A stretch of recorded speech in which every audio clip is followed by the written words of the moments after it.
coordinadora del área biopsicosocial de la Escuela Nacional de Danza Clásica. Tiene un doctorado en psicoterapia gestal y en psicoterapia humanista en diferentes instituciones del país. Querida Marcela, vaya, bienvenida con la conferencia Los mitos de la resiliencia. Por favor, un aplauso a ella.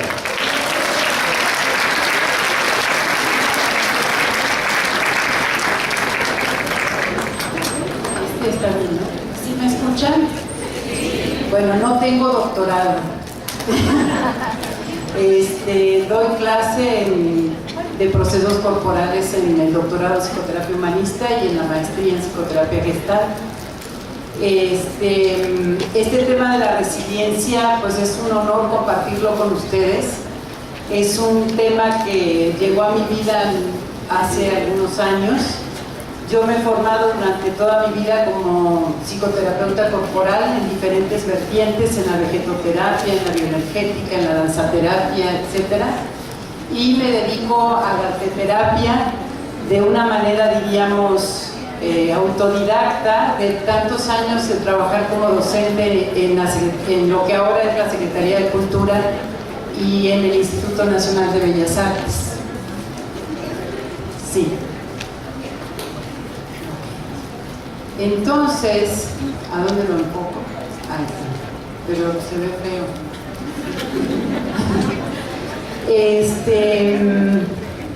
Esto de la resiliencia, hasta es raro el término, ¿verdad? Porque como suena medio difícil de pronunciar, se puso de moda,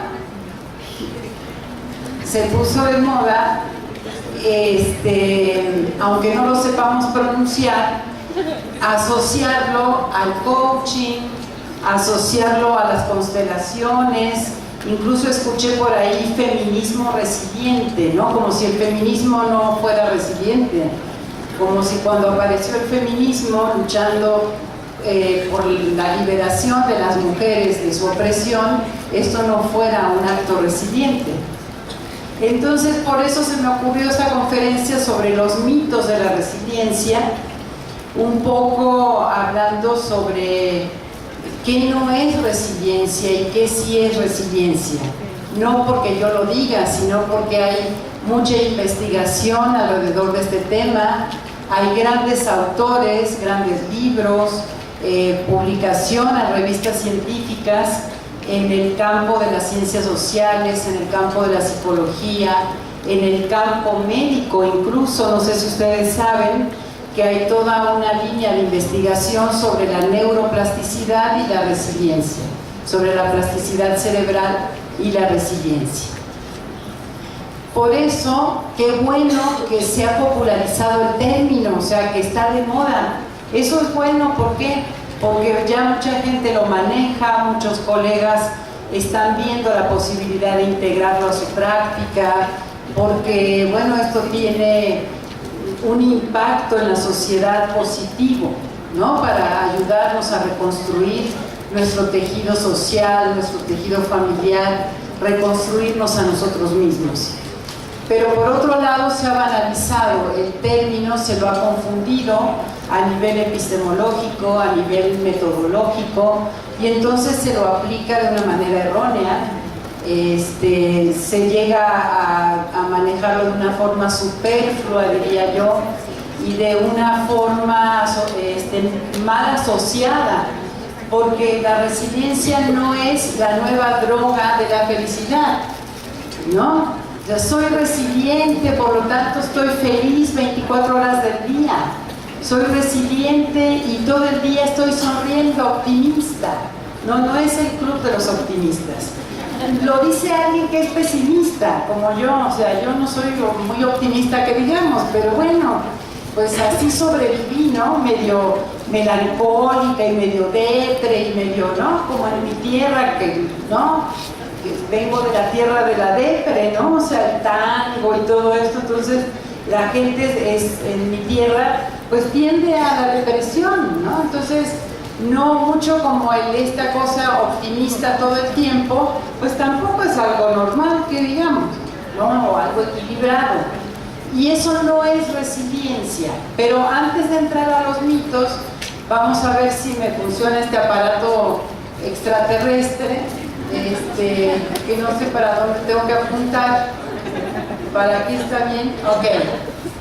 Va, eres tú el que provoca la magia de que se cambie esto. Bueno, entonces, la resiliencia viene del latín resilio, que quiere decir rebotar.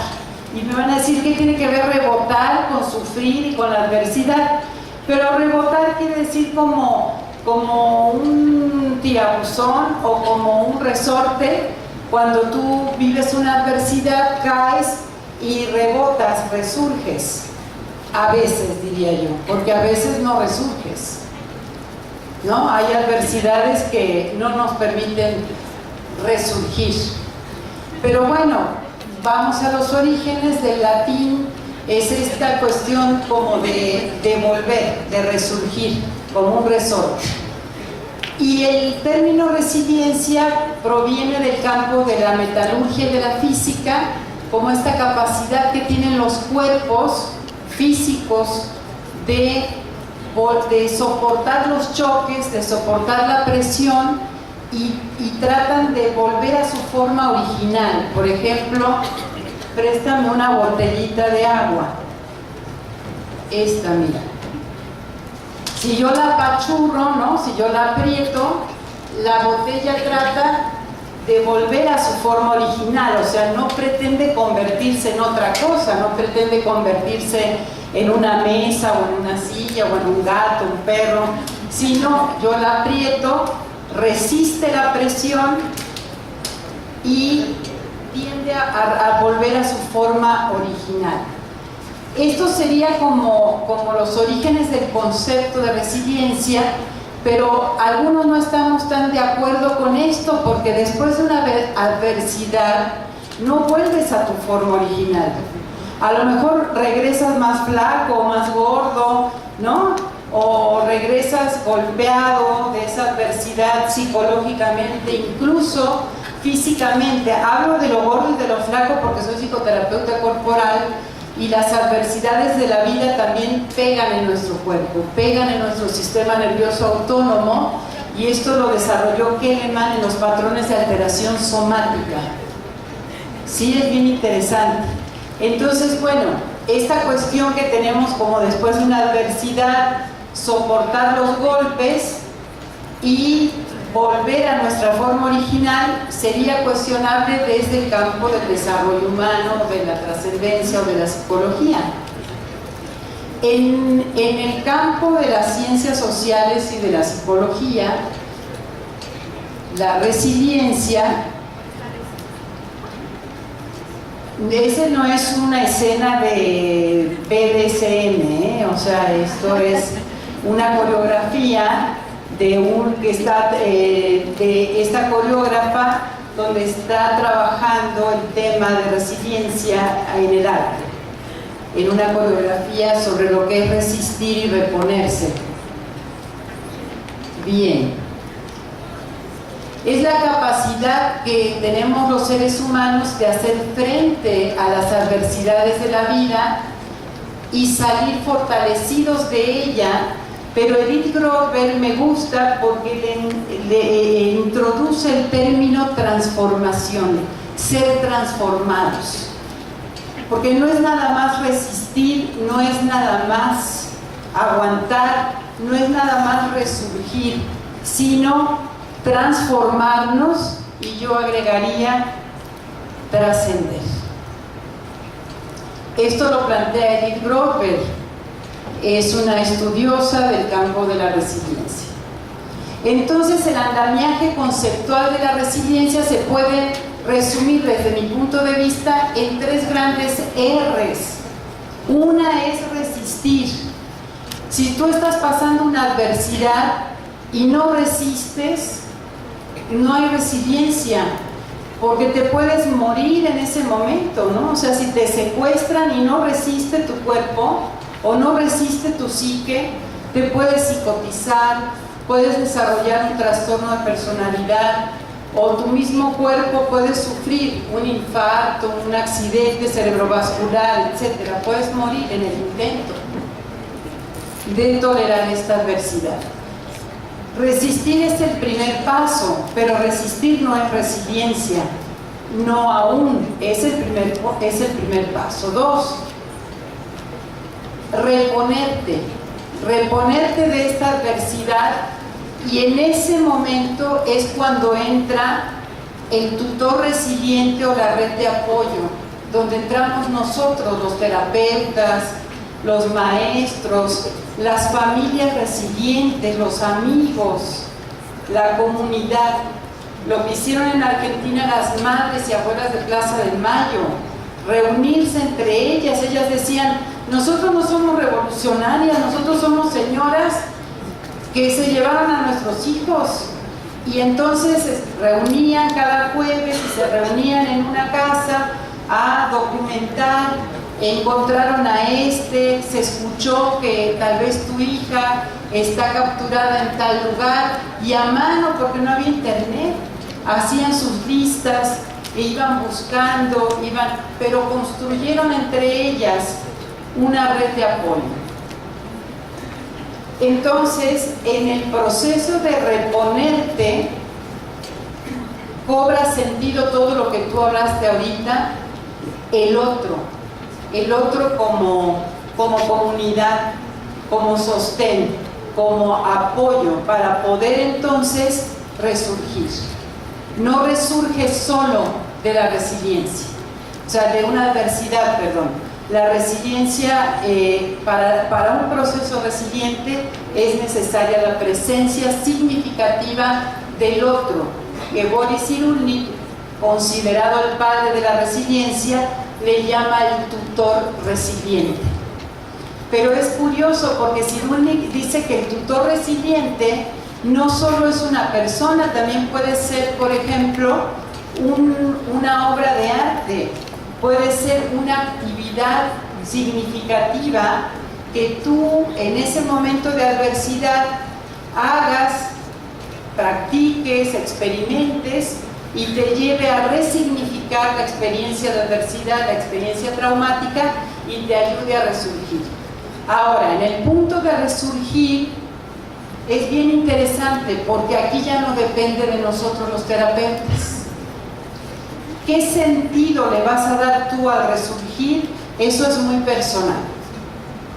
Tú puedes regresar de una adversidad, ¿se acuerdan la figura del rebote, no? Tú puedes regresar de la adversidad y resurgir, te repones, resurges para vengarte de ese que te secuestró. Puede ser. Ahora va a haber ese y entonces, pum, pum, pum, ¿no? ¿Sí? Pues, o sea, ya te repusiste, sobreviviste y resurges y decides, porque ahí está también el punto de decisión existencial de qué vas a hacer con esa adversidad. ¿Qué significado le vas a dar? Entonces puede ser resurgir en un sentido vengativo, en un sentido destructivo o en un sentido constructivo, donde dices, bueno, yo ya después de esta adversidad me di cuenta, cambié, veo la vida diferente, tengo otra perspectiva, mis emociones se movieron de esta manera, me di cuenta, etc. También puedes resurgir integrando a la comunidad, como estas organizaciones que están dirigidas por personas que son sobrevivientes de adversidades, ¿no? O sea, soy sobreviviente de un cáncer y entonces creo una organización para ayudar a las sobrevivientes, a las enfermas o a las personas que son víctimas o que están padeciendo esta enfermedad. Lo comparto con la comunidad. Y puede resurgir también un poco más allá, integrando la dimensión espiritual, que puede ser a través de una creencia religiosa o puede ser a través de un camino de trascendencia mística, en donde tú ves esta adversidad desde un nivel un poco más adelante, o sea, un nivel espiritual. Y entonces pues compartes pues esta sabiduría, esta gratitud, este amor, esta empatía con los demás. Entonces esta adversidad se convierte en un trampolín del crecimiento. Entonces la resiliencia no es la nueva droga de la felicidad, chavos. Lamento decirles que no es una droga de la felicidad absoluta, es un trampolín del crecimiento y de la trascendencia. Bien, entonces continuamos con qué es resiliencia. ¿De dónde viene esto? Antes de Boris Cyrulnik, lo van a escuchar varias veces a este autor, John Bowlby estudió los sistemas de apego en los recién nacidos, y entonces consideró que el sustrato psicológico, el alimento, la base de la resiliencia es el amor. Y el amor primario, el amor que tú recibes al nacer de tu cuidador primario. Estoy diciendo cuidador primario porque algunos nacen y la madre muere en el parto, pero este primer contacto amoroso, ya sea que te lo dé tu madre o tu papá, o el que supla esta función, va a sembrar en tu cerebro, sí, va a permitir sentar las bases de la resiliencia. Y esto le llamó John Bowlby el apego seguro.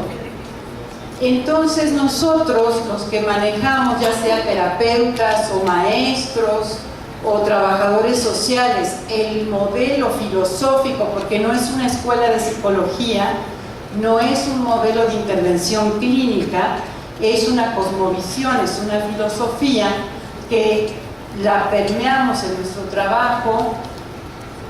Hacemos como este tejido o retejido del apego seguro que esta persona siente que pierde en una adversidad, se siente perdido. ¿Por qué? Porque las adversidades nos ponen en posición de vulnerabilidad. Y esto lo observamos también los que trabajamos mucho con el cuerpo y que trabajamos estrés postraumático en víctimas sobrevivientes de secuestro, de persecución política, en mi caso de tráfico sexual en niñas y adolescentes. Pues cuando no se puede hablar, cuando no tienes la opción de la palabra, tenemos la opción del cuerpo, pero vemos en estos cuerpos traumatizados toda esa fragilidad y esa regresión, como buscando en ti como tutor resiliente ese apego seguro.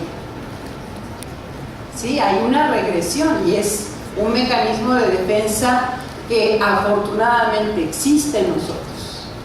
Luego también tenemos las investigaciones de René Spitz, que observó, mejor dicho, a los niños en casas de cuna y observó que el abandono y la falta de contacto físico provocaba en ellos algo que él denominó depresión anaclítica, que son comportamientos autodestructivos que tiene el bebé y que si no llega alguien a abrazarlo, a cargarlo, a darle ese soporte corporal amoroso, el niño puede morir, el bebé puede morir. De depresión, imagínense.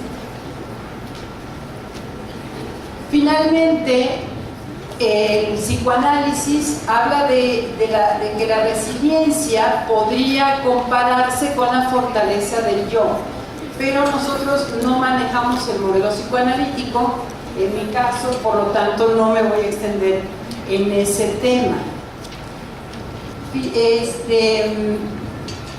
El padre de la resiliencia como tal es el doctor Boris Cyrulnik, y él tiene una historia maravillosa. Bueno, yo estoy enamorada de este hombre, siempre me enamoro de alguno de los grandes soy un poco enamoradiza.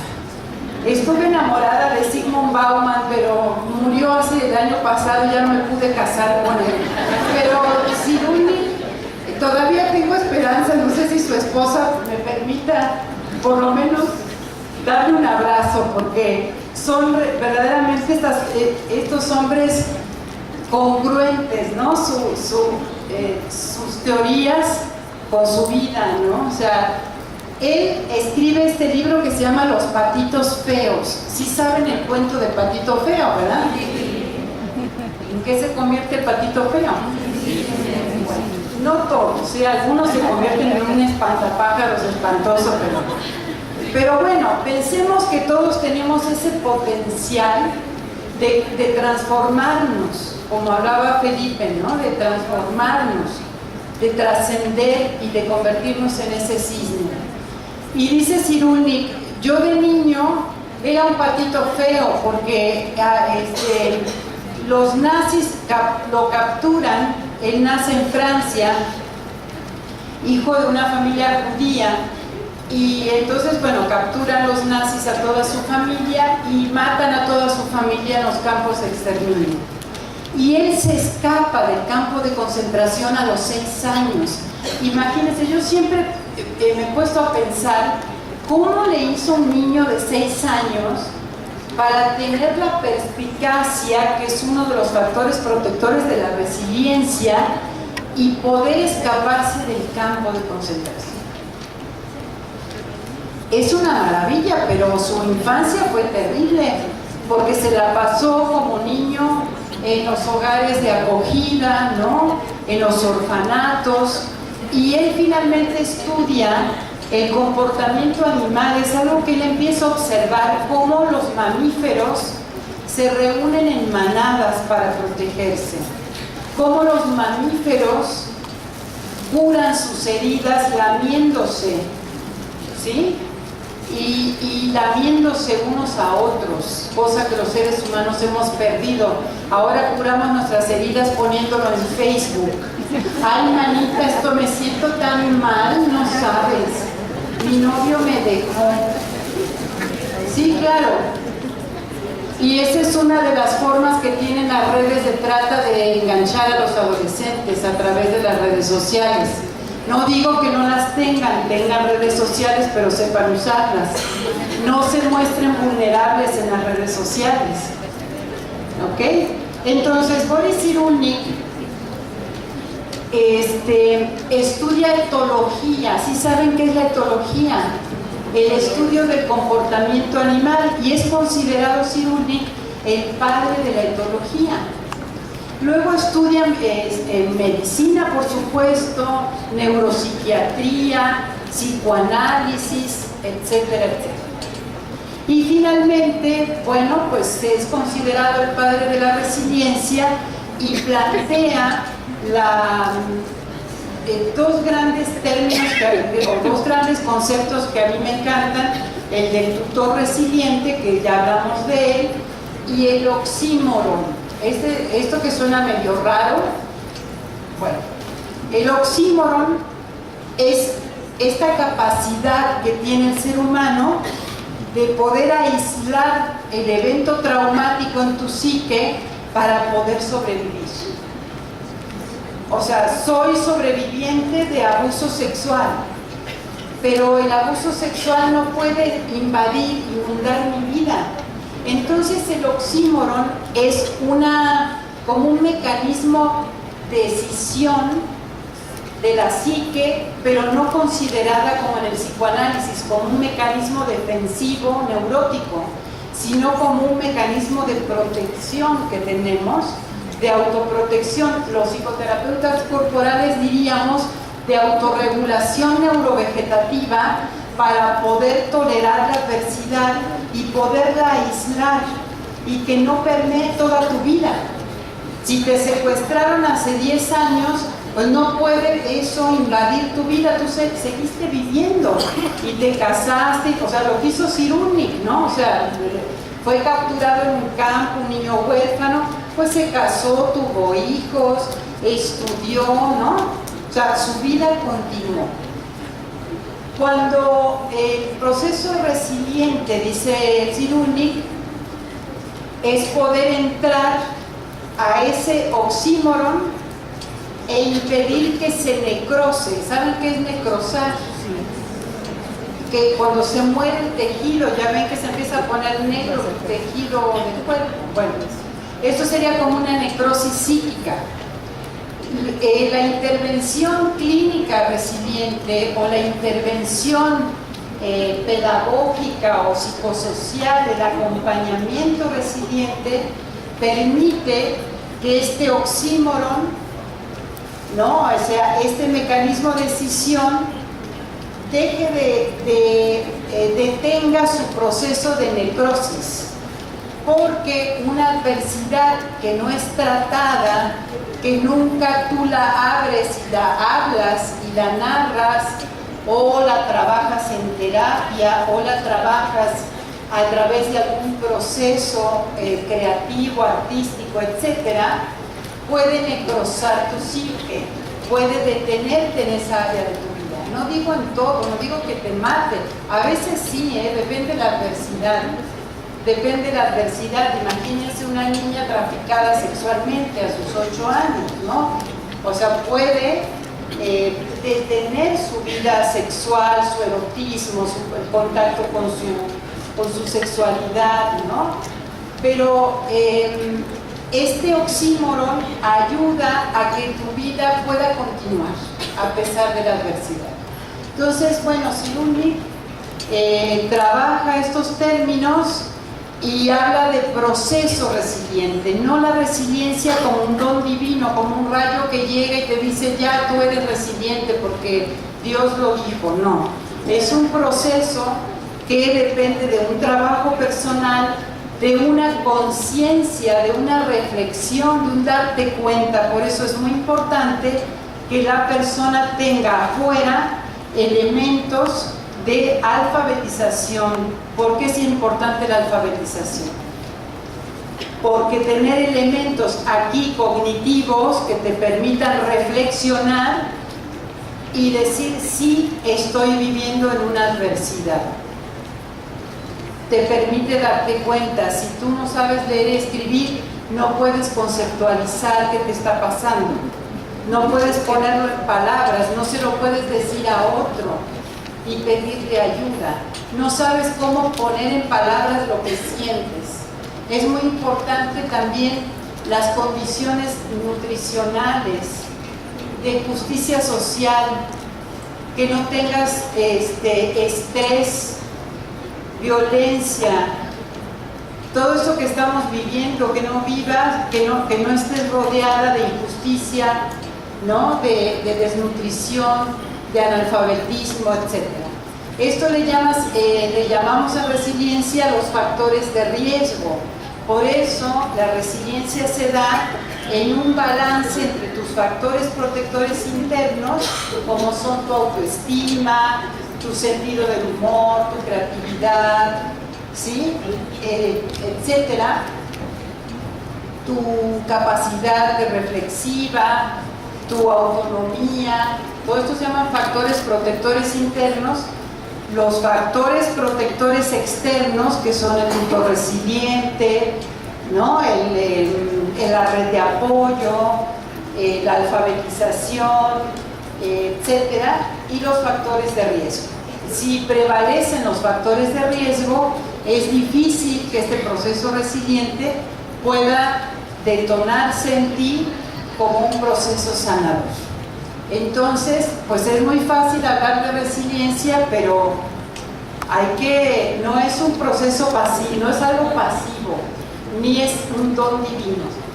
Es un trabajo que haces contigo mismo y con el otro, con este otro que te da la mano. ¿Y ahora por qué me volví ahí? No sé. Ahí está. Bien. Entonces me encanta Cyrulnik porque él dice que empezar mal en la vida no significa que tu vida tenga que ser desgraciada. Y contrario a lo que decía Freud, que infancia es destino, Boris Cyrulnik dice para nada. Y estudiaron casos de sobrevivientes de guerra, niños sobrevivientes de campos de concentración, donde para nada fueron delincuentes, ni gentes destructivas para la sociedad, ni tampoco amargados, ni resentidos, ni nada de esto. Y uno de estos estudios lo hace una mujer que se llama Werner. Amy Werner en el año 55 estudia a 700 niños en una de las islas del archipiélago de Hawái durante 30 años, hace un estudio longitudinal y descubre que el 30%, entre el 30 y 40% de estos niños que vivían en familias disfuncionales no fueron delincuentes, ni alcohólicos, ni drogadictos, ni nada de eso. Puse esta imagen ilustrando lo del tutor resiliente y puse la imagen de este amigo porque él me autorizó ponerla. Él es invidente y es promotor de la resiliencia en Latinoamérica. Anda por todo Latinoamérica promoviendo el concepto de resiliencia y lo conocí en la FES Iztacala porque soy parte de la comunidad latinoamericana de resiliencia y embajadora de resiliencia por la FES Iztacala. Y bueno, así él participó del taller arte sanador en la FES y yo no me di cuenta que era invidente mientras estábamos trabajando, y me di cuenta cuando no sé qué dije, cerramos los ojos, dije yo, y él contestó, yo ya los tengo cerrados. Y dije, ya los tiene cerrados, pero si los tiene abiertos, ¿no? Yo andaba en mi rollo, y entonces ya me acerqué y me di cuenta, ¿no? de que es invidente. Un hombre maravilloso, tutor de resiliencia. Bien. Eso es un poco del trabajo que yo hago integrando el cuerpo y el arte, ¿sí? Como modelo de intervención, diríamos, usando la promoción de las fortalezas resilientes en los grupos, en los pacientes, etc. Bien. Esta es la investigación de Werner. Bueno, entonces vamos a hacer una síntesis de los factores protectores. Ahí están. Y para que vean que el optimismo es solo uno de todos estos factores protectores de la resiliencia, no es el único. Entonces necesitamos observar en nuestros pacientes con qué contamos, qué recursos resilientes tiene para poder salir de esa adversidad, para salir fortalecido y transformado, no nada más para salir. Y luego tenemos, bueno, las redes de apoyo, lo que vimos de los factores externos resilientes. Esa, por ejemplo, sería una red de apoyo entre los chavos, ¿no? Esos son alumnos de la escuela de danza. Los factores de riesgo que ya nombramos. Bien, la resiliencia entonces no es exclusiva de los psicólogos, no tienes que ser psicoterapeuta para trabajar la resiliencia, porque no es un modelo psicoterapéutico como el psicoanálisis o la Gestalt y demás, es una postura filosófica, es una cosmovisión que permea el campo pedagógico. Tú puedes ser un maestro que promueva en sus alumnos una escuela resiliente, los buenos tratos en la escuela, todo lo que va a trabajar la doctora Gloria María Barca mañana de comunicación no violenta, de resolución pacífica de conflictos, promover en tus alumnos en el aula todo lo que es la ética, ¿no? El respeto, la tolerancia, la inclusión, la empatía, el afecto, el abrazo, cosa que la SEP tiene prohibido, ¿no? Que tú como maestro abraces a los alumnos, es algo que me parece brutal, porque un maestro no va a abrazar a sus alumnos. Yo tengo una amiga que es maestra de sexto de primaria, ¿no? Yo tengo 57 años y ella tiene 56, y es de las viejas maestras que se paran todavía y agarran gis y pizarrón, ¿no? Y ella abraza a sus alumnos. Entonces le dije, Gabriela, no abraces a tus alumnos porque la SEP te va a poner, ¿no?, un extrañamiento y te van a correr y estás a punto de jubilarte. ¿Y sabe qué me contestó? Pues yo no soy ninguna vieja cochina. Yo no tengo estupideces en la... Me dijo una palabrota, pero no la voy a decir ahí. No tengo tonterías en mi cabeza. Yo abrazo a mis alumnos porque a lo mejor este abrazo es el único que reciben en todo el día. Me encantó. ¿Qué le dices? ¿Qué le dices? ¿No los abraces? ¿Por qué no los vas a abrazar? ¿Por qué no vas a hacer contacto? ¿Por qué no vas a hacer una escuela afectuosa, una escuela respetuosa, una escuela afectiva, empática? ¿Sí? La resiliencia entonces se puede aplicar al campo escolar, hacer escuelas resilientes, llevarlo al campo de la familia, no porque sea tu familia resiliente, no porque sea tu familia te ayuda a superar una adversidad. Podríamos, en el caso que tú tocaste clínico, decir que esta mamá, además de mamá, es una tutora resiliente, porque facilitó en tu paciente esa trascendencia, esa transformación, ese trampolín del crecimiento. ¿Sí? Entonces, se puede aplicar la resiliencia al campo de la familia, se aplica en el campo comunitario, como en Latinoamérica el doctor Suárez Ojeda ha desarrollado todo el modelo de la resiliencia comunitaria.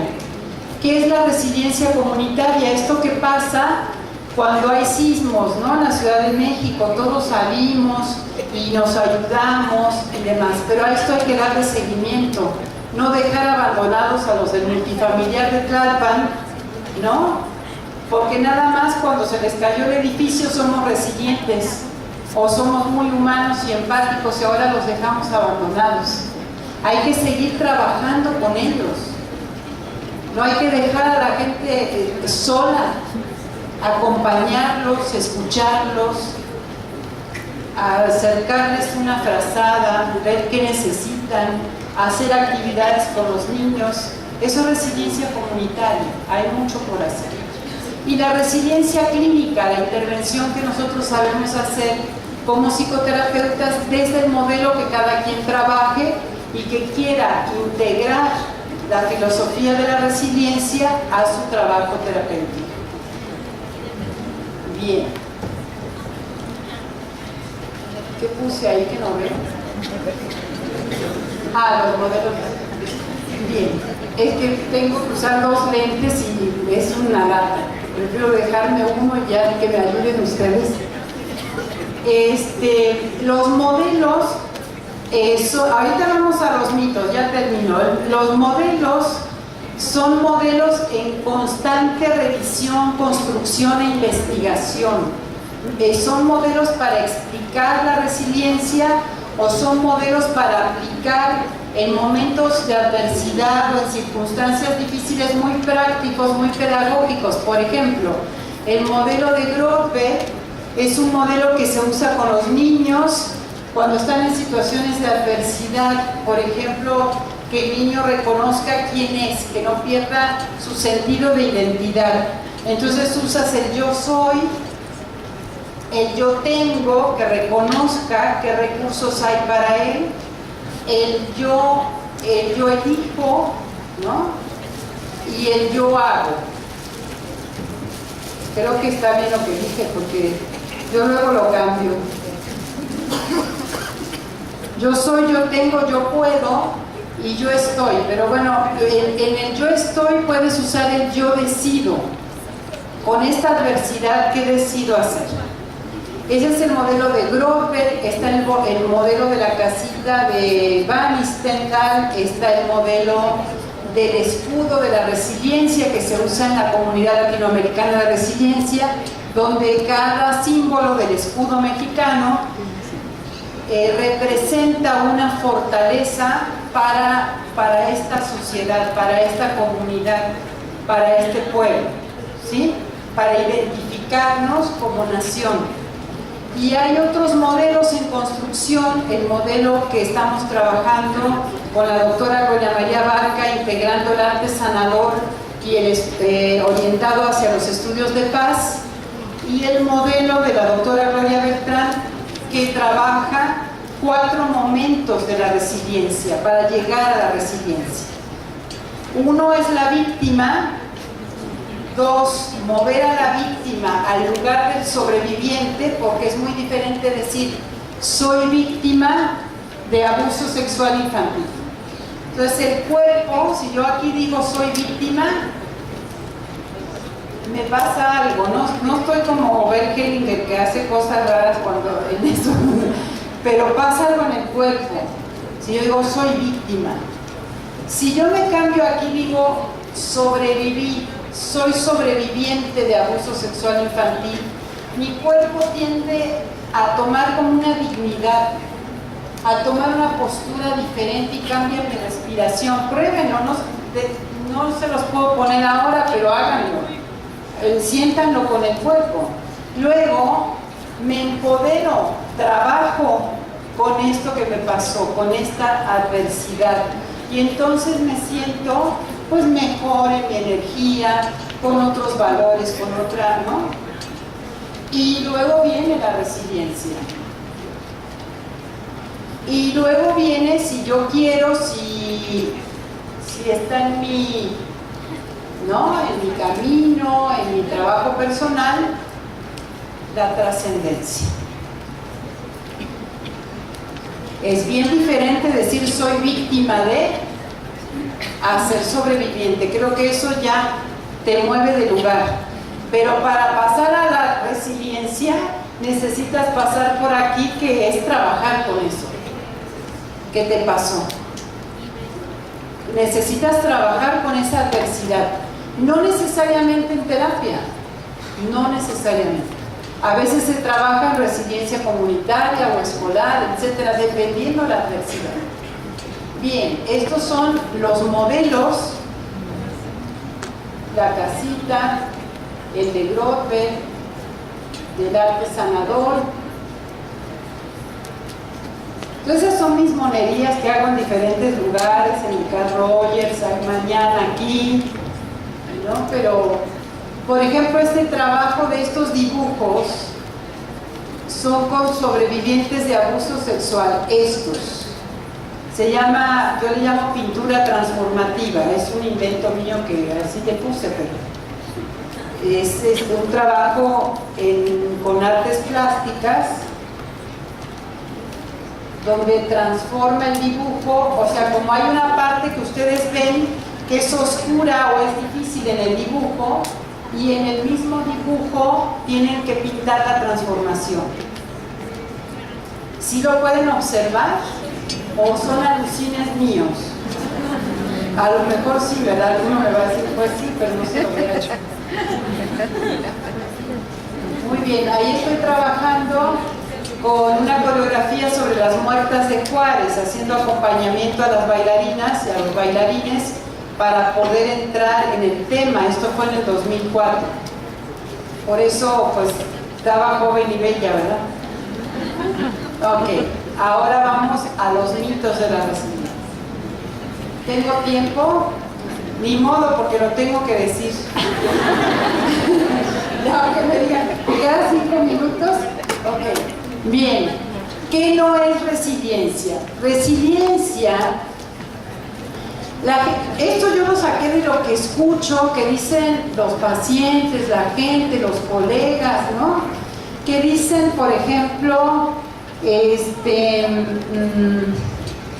soy resiliente porque resuelvo contratiempos. Fíjate que el otro día fui al aeropuerto y perdí el vuelo, pero yo muy tranquila, pues compré otro boleto y me senté ahí en el aeropuerto. Bueno, primero que nada, perder un vuelo no es una adversidad.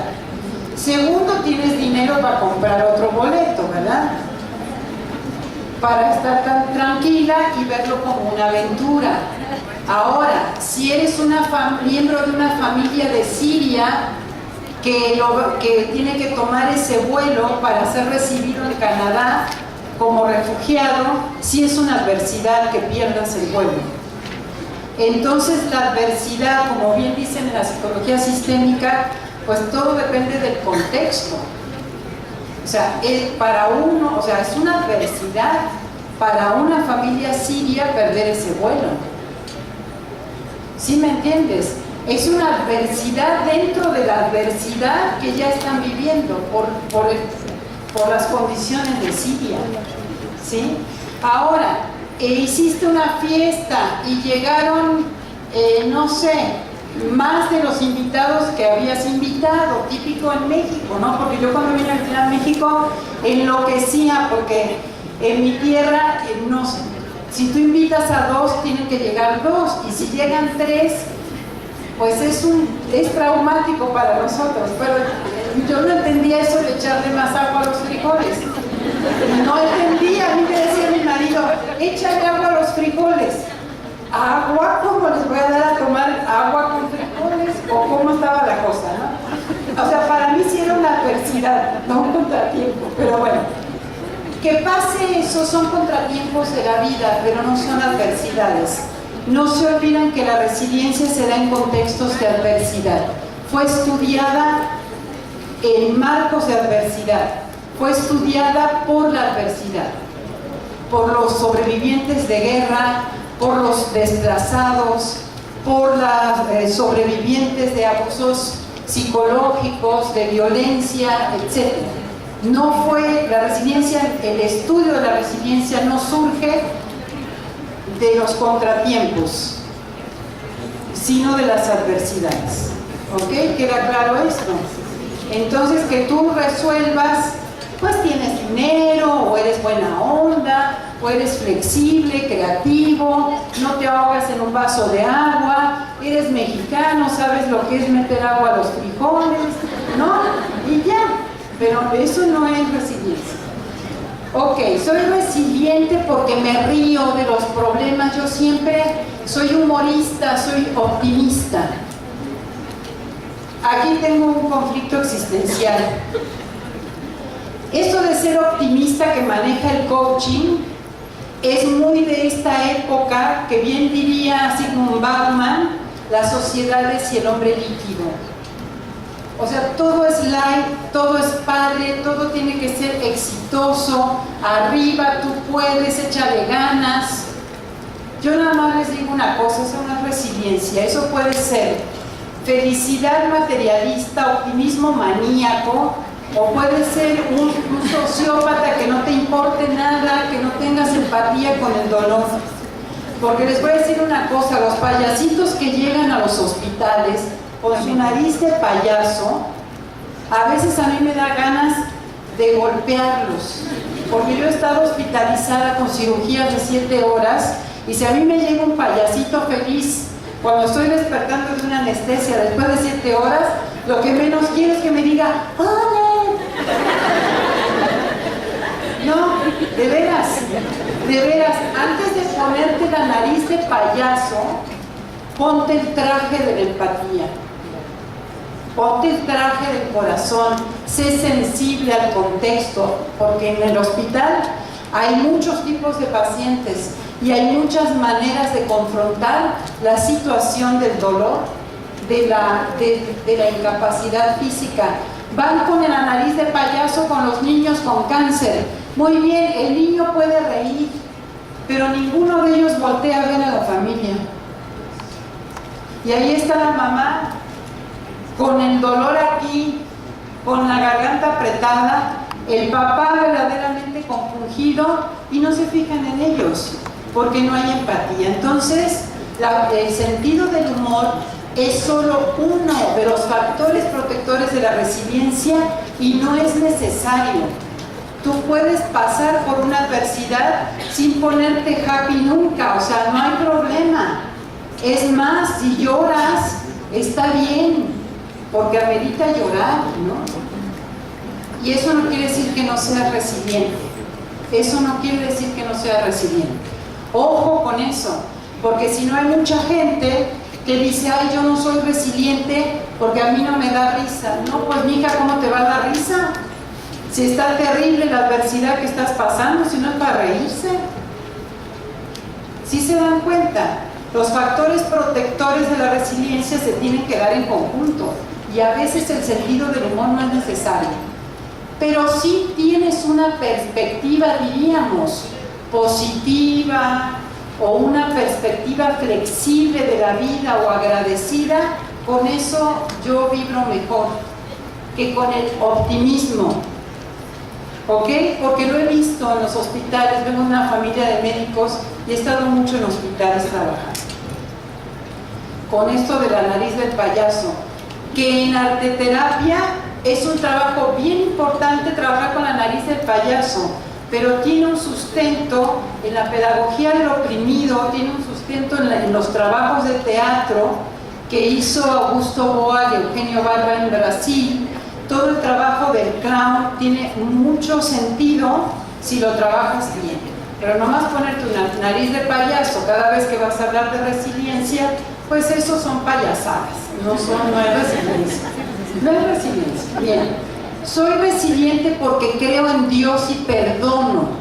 Y este también es un tema controversial y un mito. Tú puedes ser ateo y resiliente, o sea, no se preocupen. Si no creen en Dios está bien. O sea, no hay problema. Y si no perdonaste también. Perdonar está bien. O sea, si eso alivia tu sufrimiento, qué bueno. Es parte del proceso. Pero yo tuve una amiga sobreviviente de un campo de concentración que ya falleció, y una mujer para mí resiliente, maravillosa, Itzu Weiss, que era una mujer erótica a sus 80 años. Le echaba el ojo, bueno, a cuantos chamacos se le atravesaron.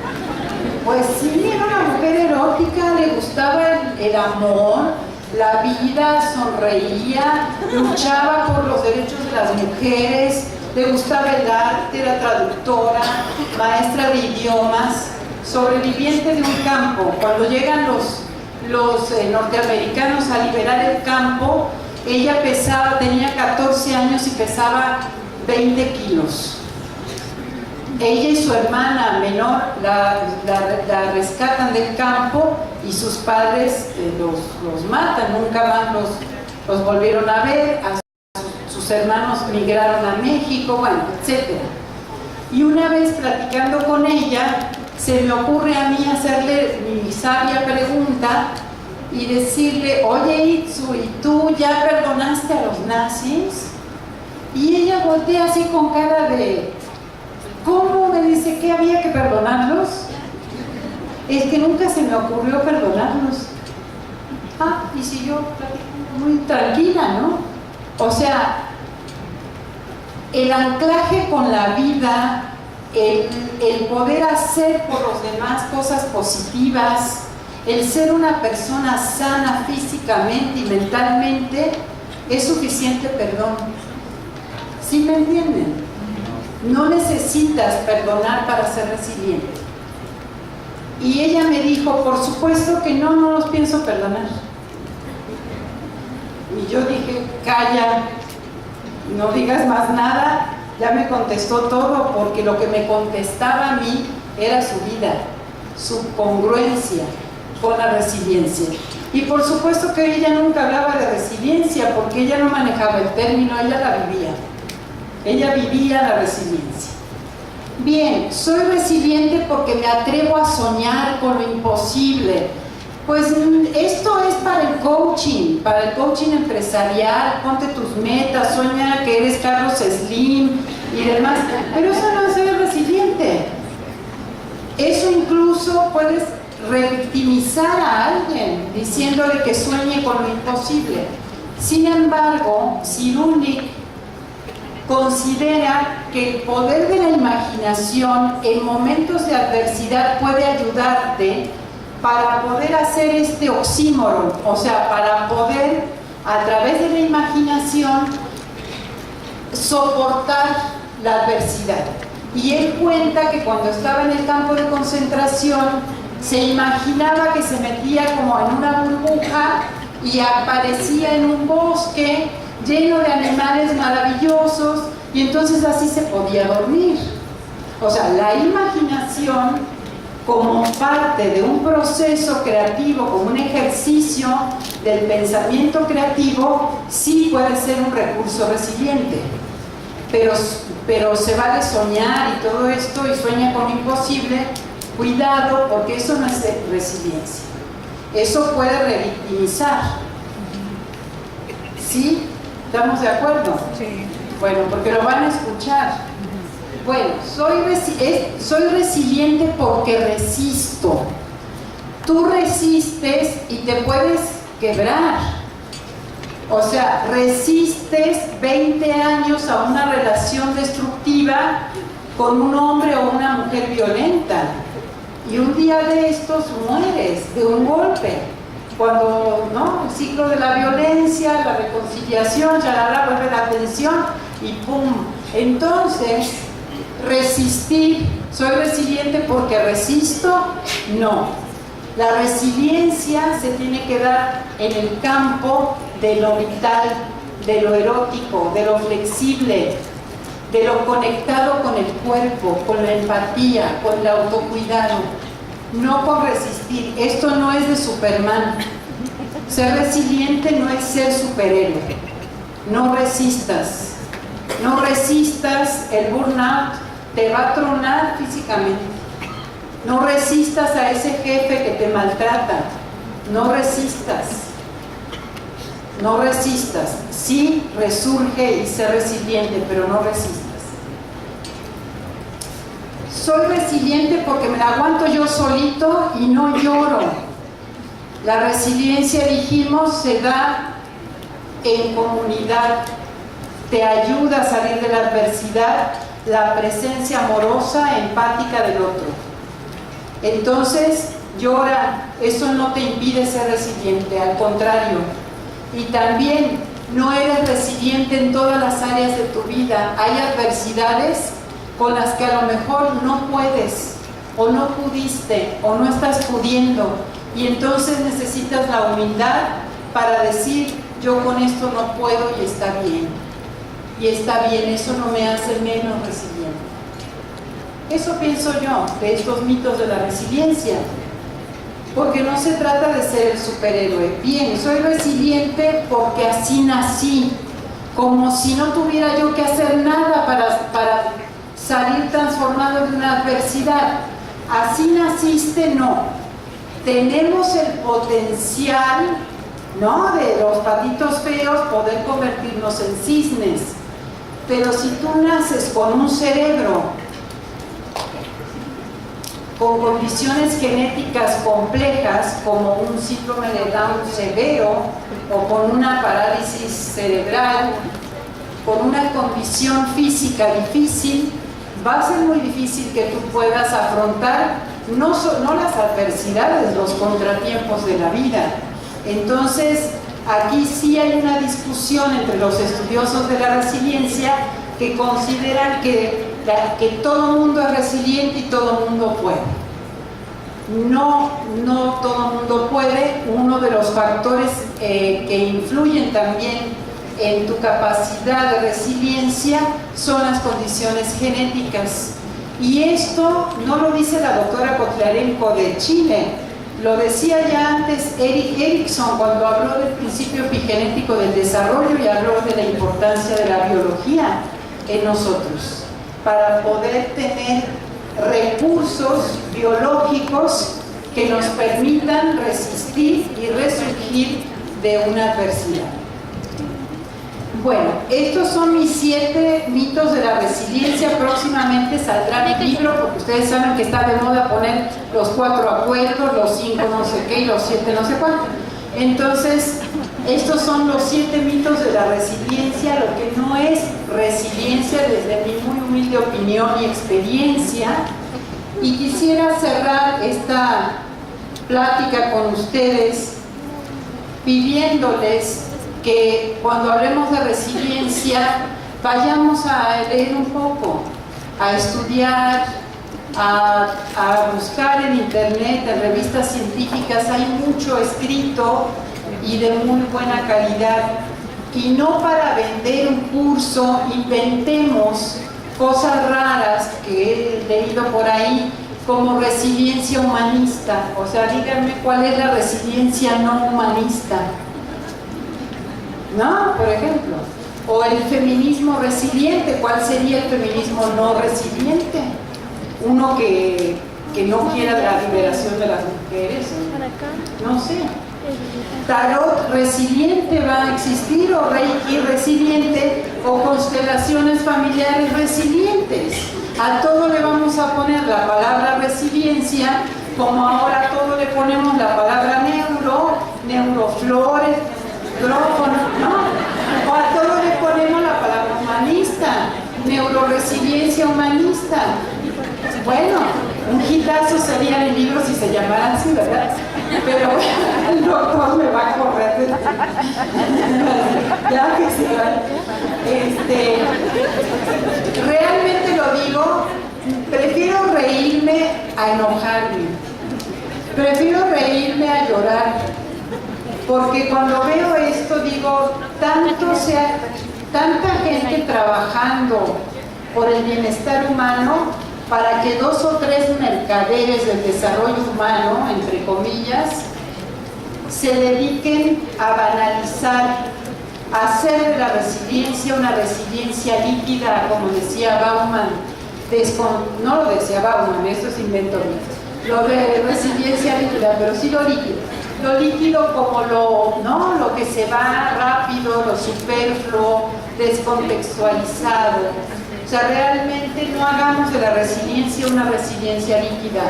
Hagamos una resiliencia enraizada en la existencia, que nos permita a todos construir una civilización empática. Muchas gracias.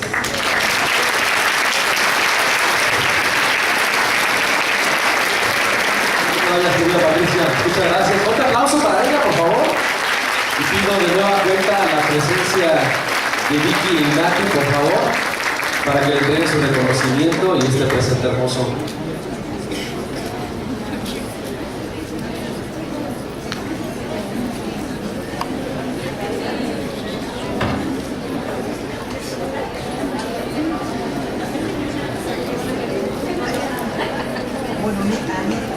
Un aplauso, Patricia, gracias.